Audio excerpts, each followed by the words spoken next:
The idea of foster care isn't a new one. The first foster kid was Benjamin Eaton in 1636. At only 7 years old, and less than 30 years after the founding of Jamestown Colony, Benjamin became the first of many.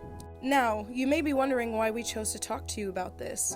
It's because this is a matter dear to our hearts and something we have personal experience with. I'm Madi. My brother was adopted in 2010 when I was about 10 years old. He's changed my life. I'm Jamie. I was adopted in 2002 when I was 5 years old, and so are 5 of my other siblings. We want to tell this story about adoption together to show how it's impacted our lives.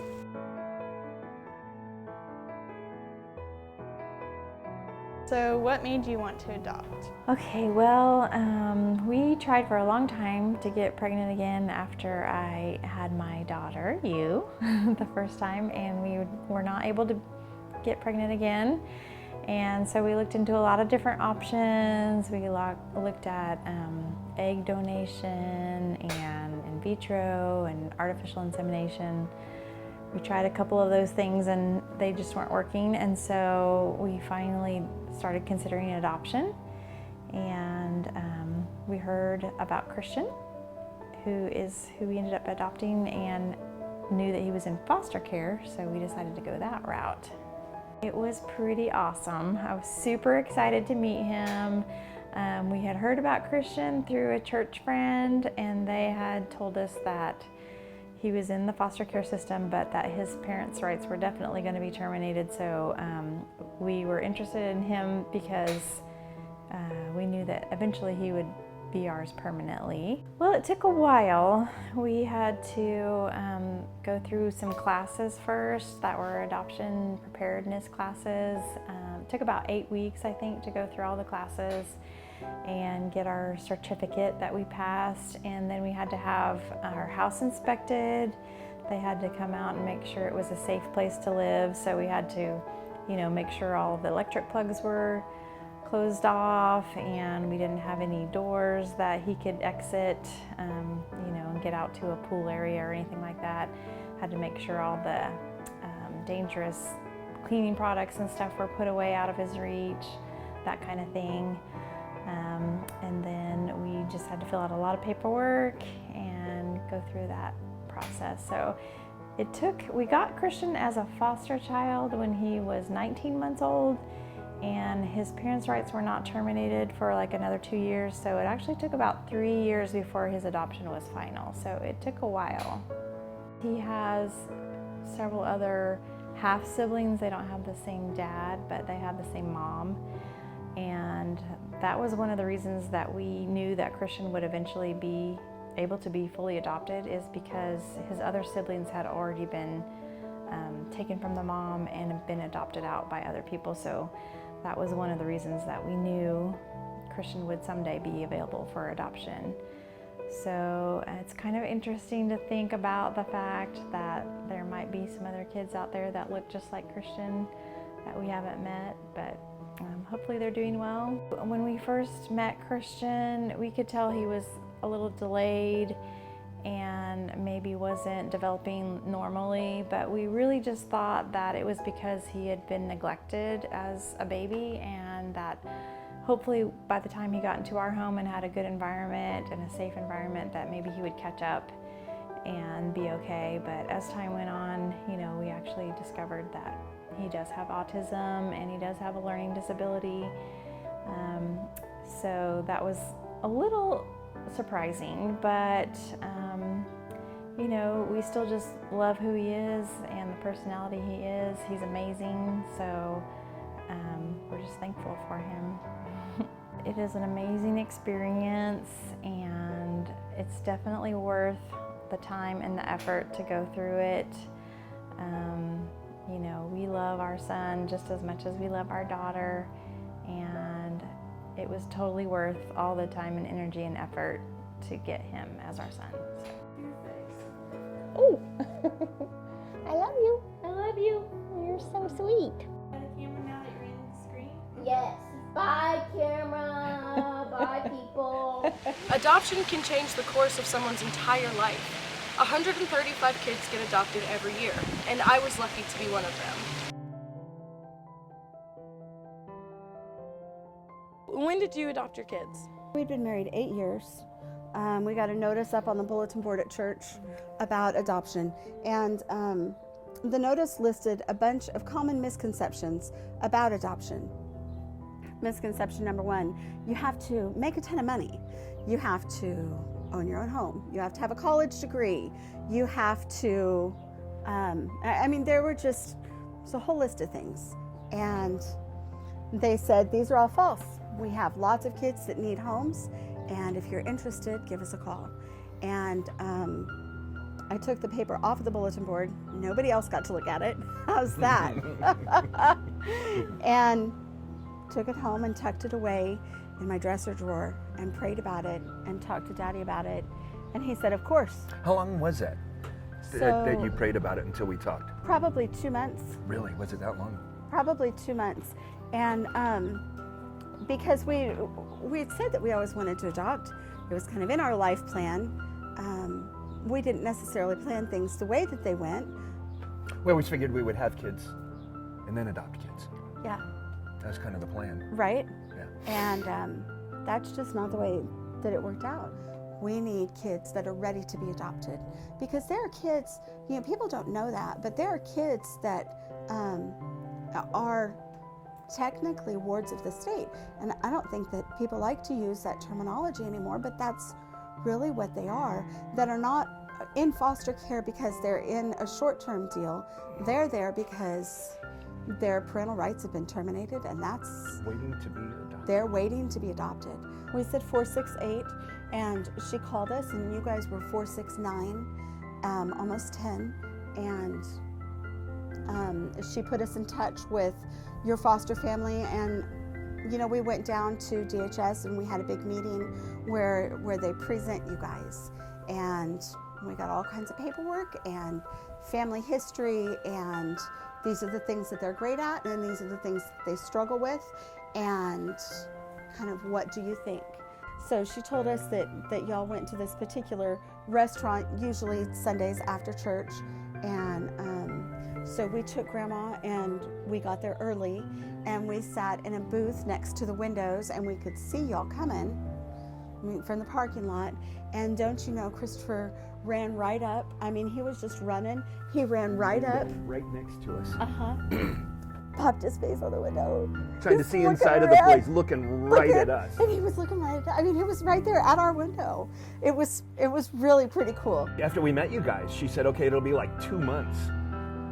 And I said, okay, 2 months is fine, but don't you make them stay in there a moment longer than they have to if you're not doing your job. He said, if you're not doing your job, then shame on you for making them wait 2 months. Can't we get this done a little bit faster? And she had the paperwork done in about a week and a half. And that was it. It was just a good fit. Y'all had a wish list. Had a wish list. You, my dear, wanted a family that sang. Well, that was easy. Your sister wanted a horse. Well, we didn't have a horse. Your brother, bless his heart, was 6, and he wanted his own bed. Jamie wanted his own bed, and he wanted the family that adopted him to have a vehicle. And if they didn't have their own vehicle, he wanted to live close enough to a bus stop that we could still go and do things. As 6, That kind of wrecked me. that was pretty. It was just so basic, Right. Right. That just wrecked me. Right. And then all 3 of you guys wanted a family where there would be more kids. Right. A year later, the adoptions were final. Most of the paperwork was pretty easy for you guys. Most of the termination stuff was already done. There were a couple of little paperwork glitches that they took care of, and so our adoption took about 14 months. But it was pretty easy. Foster care has shaped our families in wonderful ways, but what happens when the cracks in the system become too large to hide? We always fostered to adopt. We never just fostered. We were just rookies, and we didn't understand all of the different terminology. And the kids, when the first 4 came, their parents were both in prison. This should have been the way that it went, and it just wasn't. So we inadvertently did foster care for a year 4 kids, 1 girl, and 3 boys. The boys were 1, 2, and 3. And she was, I always forget, was she 10? She was 10. She was 10. Almost 11. The boys could cuss like a sailor in the correct context. It was impressive. And they could spot a police officer a mile away. Jamie, they had been through it. They were scared. Like, they had been through it. They could hear sirens. I mean, they Would could they perk up and look around, you know? I never hear them. Man, they were something else. They were still with their parents, and they were with us the majority of the time. And so they started to transition back to their parents. And so I was white daddy, she was white mama, and they were black daddy and black mama. They were. We were rookies. They had been in the system for a long time. She had been in the system in and out her whole life. And somebody finally, some worker somewhere finally told them that y'all need to stop messing around because they're in a permanent placement. Like, if you mess up this time, they're done. You won't have them anymore. And all of a sudden, they started to get their act together in the context that it was. Will you tell me about the day that you had to bring the kids back to their parents? Oh, gosh. What an awful day. Can you remember sitting in that Burger King parking lot? Yes. So it was unusual that they would have us take them back. They tried to keep the foster families, well, typically I think they try to keep foster families away from the adoptive families, but in this, from the biological families, but in this case, since the kids were going back, they thought it would be easiest on the kids if we took them back to their parents' house. Yes. It was in an ugly area of town, and it was industrial with this little pocket of duplexes back behind it. And by this point, the dad the parents had had another baby. So the boys were now at this point 1.5 and 3 and 4. And then she was 11. And then Mom had had another baby. The parents were about 30 years difference in age difference. So the dad had 8 grown kids. And the mom was our age, but the dad was 60. And he had 8 grown kids. And so we pulled up to this little duplex, and it's not apples to apples, right? It was, they had a list of stuff that they had to do, and the list was they had to have a regular income, they had to maintain drug-free, and they had to have a stable living environment. So he was a junk man out of the front yard. Like, there was a flatbed trailer with old toilets and dressers and stuff, and people would come up and he would sell them, and that was their steady income. But gosh, that duplex had to be 900 square feet. It was 900 square feet. It was 4 bedrooms. It was 900 square feet. The kids had an older brother who was 17, who was not part of, for obvious reasons, he didn't want to be adopted, right? So he was there also. And so we pulled up to the house that day, and